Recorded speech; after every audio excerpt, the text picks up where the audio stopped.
Last 2 years ago, ginawa na namin ng ganitong pagtitipon para sa mga nakatira dito sa temporary housing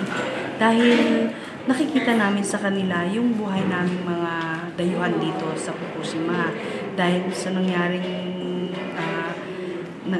napakalaking kalamidad dito na naramdaman namin na napabayaan kami mga dayuhan, kami mga Pilipino. Pero